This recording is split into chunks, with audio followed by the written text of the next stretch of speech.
Hey guys, welcome to episode 2 of my 100-day journey. We made it to day 10. Just as a quick catch-up, my goal is to lose 40 pounds in 100 days. I might not get there, but I'm going to get as close as I can. I'm going to do everything I can to do that in a healthy way. I want my 60s to be the best decade of my life. Over the last few years, I've put on some pounds, and I'm going to take them back off now and reclaim the body that I know I can have.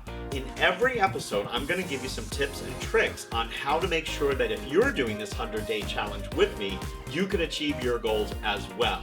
Today, we're going to talk about tracking and measurement, how important they are, and how they can help you to achieve your goals. Okay, so let's get down to business and talk about the importance of keeping records. So maybe every night you keep a journal or every morning you write a journal. Those things are scientifically proven to help you stay on track and reach your goals. If you're doing the fitness thing like I am, I use MyFitnessPal, which is a free app that you can use, and you can log your food and it'll tell you how many calories are in that food, and it gives you a breakdown of the macro and micronutrients so you know if you're doing what you're planning on doing in a healthy way. The other thing that some of these trackers can do is to give you notifications, to remind you to make sure that you're tracking your food. And those things are really good, especially if you're newer to it and you haven't created that habit yet. And I can even log my fitness on there as well,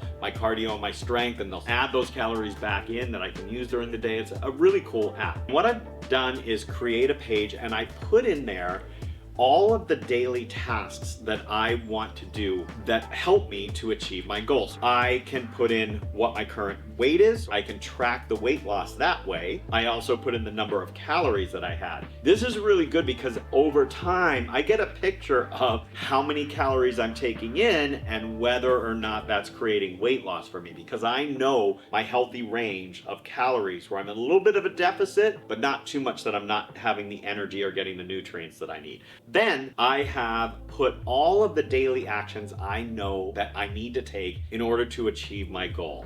So there's things like no alcohol, because I know that if I have a glass of wine at night, I'm not going to make good food choices after that. It's just the way I am. Did I follow a vegan diet? This is a challenge that I'm doing for myself for 100 days, is to eat whole plant-based foods. Then no crap. Well, that just means, did I have any junk? I love cheese, and I love chocolate. Those are things that I've formed a habit that I'm trying to break. So when I don't do that, I'm giving myself a nice score for that. Did I hit my cardio goals? This next group are things that I already do. These are habits that I already have because I love working out. I do cardio every day. I do strength training 4 to 6 days a week, and I do Pilates daily. So I put those on my tracker because those are habits I want to keep. Plus, they're gimmies. I know I'm gonna be able to check those off. So I'm already winning when I start this chart. It feels really good to put that check mark on those. Meditate. That's something that I've done off and on. I want to do that more consistently. I want to do it on a daily basis because I know that slowing everything down, stopping everything, and really listening to yourself can really help you along the way. Once the day is over, I go through and I either put a Y with a green box or an N with a red box, and you know which one we want, right? I used my chart, my 100-day challenge. I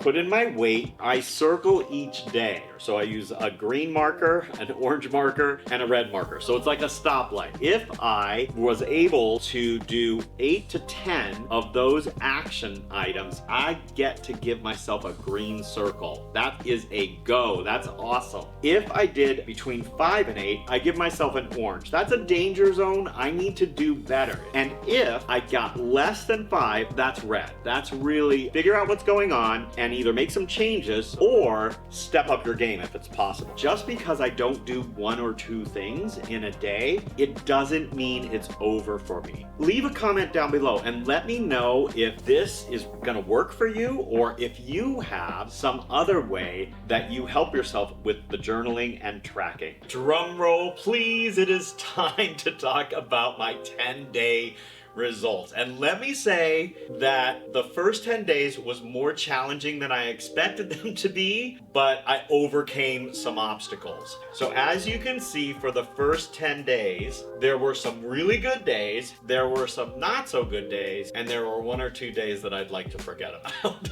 And that's why the logging is so important, because when I look at it, I don't want to see any red on that chart. I want to see all green. So for instance, no alcohol, I did pretty good, except for a couple of days. To be honest, those days were days where I kind of thought I was gonna mess up because of what was going on in my life at the time, but I wish I hadn't. I wish I had stayed strong and did it. Same thing, vegan, it's a really tough thing for me. I absolutely adore cheese and dairy products like you can't believe. So it's really hard for me to give those up, but I am doing it. Cardio, never a problem. It is my form of fun, so I do it every day because it's super easy for me.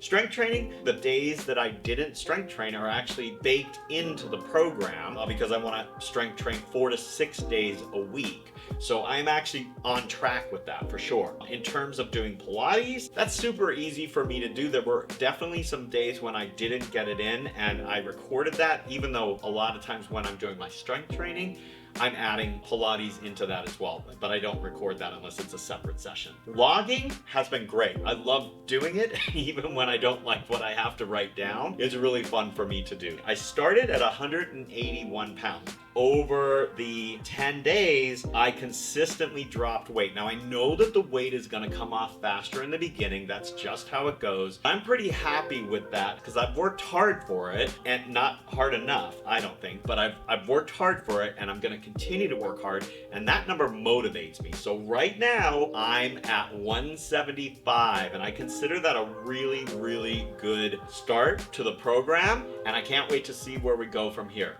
So I hope that you liked this video, and if you haven't already, subscribe to us, and that's it for this episode. I will see you in 10 more days with another update and some more great tips on how to help you reach your goals. That's it for me for the 100-day challenge. Now, let's get back to work.